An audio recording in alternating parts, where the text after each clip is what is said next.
Saudi Bangladesh investor association গঠনের লক্ষ্যে গতকাল জেদ্দাস্থ রামাদা হোটেলে মতবিনিময় সভা অনুষ্ঠিত হয়।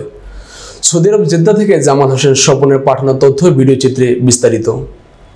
সৌদি বাংলাদেশ বিজনেস অ্যাসোসিয়েশন এর সভায় সভাপতিত্ব করেন ইনভেস্টর আলহাজ আব্দুল মান্নান, আমিনুল ইসলাম ও শেখ মুস্তাক সাখাওয়াত হোসেনের যৌথ সঞ্চালনায় উপস্থিত ছিলেন রিয়াদ, দাম্মাম, তাবুক, আসির, জিজান, আবহা, আল হাসা, মক্কা, মদিনা ও জেদ্দাস্থ ইনভেস্টর নেতৃবৃন্দ। উক্ত সভায় উপস্থিত ইনভেস্টরদের মতামতের ভিত্তিতে 19 সদস্য বিশিষ্ট সমন্বয়ক কমিটি গঠন করা হয় এবং সমন্বয়কদের মতামতের ভিত্তিতে ইনভেস্টর আলহাজ আব্দুল মান্নানকে আহ্বায়ক ও ইনভেস্টর হাজী সালাউদ্দিনকে সদস্য সচিব এবং শফিউল আলমকে সদস্য করে 3 সদস্যের আংশিক আহ্বায়ক কমিটি ঘোষণা করা হয়। এ সময় উপস্থিত সকল ইনভেস্টর, ডাক্তার, ইঞ্জিনিয়ার ও বিভিন্ন পেশাজীবীগণ নবনির্বাচিত কমিটির নেতৃবৃন্দদের ফুল দিয়ে শুভেচ্ছা বিনিময় করেন। অ্যাসোসিয়েশনের নবনির্মিত আহ্বায়ক আলহাজ আব্দুল মান্নান বলেন, প্রবাসীরা দীর্ঘদিন ধরে দেশের অর্থনীতির চালিকা শক্তি হিসেবে কাজ করে যাচ্ছেন। তাদের পাঠানো রেমিটেন্স সচল থাকে দেশের অর্থনীতির চাকা। দেশের বাইরে থাকা এই মানুষগুলো শুধু বৈদেশিক মুদ্রা পাঠান না, তারা নিজের রক্ত ঘামে দেশের স্বপ্ন বুনে দেন।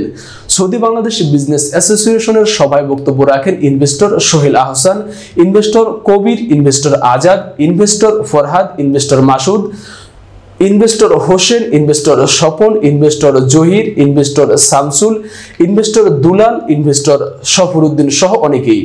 সৌদি বাংলাদেশ বিজনেস অ্যাসোসিয়েশনের আহ্বায়ক আলহাজ আব্দুল মান্নান আরো বলেন, সৌদি আরবের সকল ব্যবসায়িক বৃন্দ আছেন, আমাদের সকলকে আমাদের দেশকে প্রবাসের মাটিতে তুলে ধরতে হবে, দেশি পণ্য রপ্তানিতে নজর দিতে হবে এবং বৈধ পথে দেশের রেমিটেন্স পাঠাতে সবাইকে উদ্বুদ্ধ করতে হবে।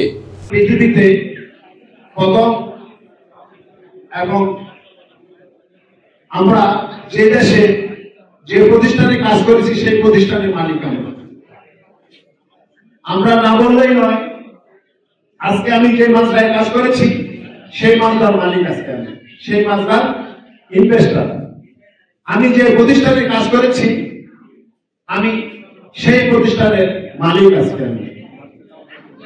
আমরা ভুলে গেলে চলবে না, 80 দশক থেকে যারা এদেশে এসেছেন আমরা অনেকে যদি স্মরণ করেন মনে থাকবে, আমরা একটা গুলিস্তান থেকে একটা ব্যাগ নিয়ে 800, 1000, 1500 টাকা বেতনে চাকরি নিয়ে আমরা এদেশে এসেছি।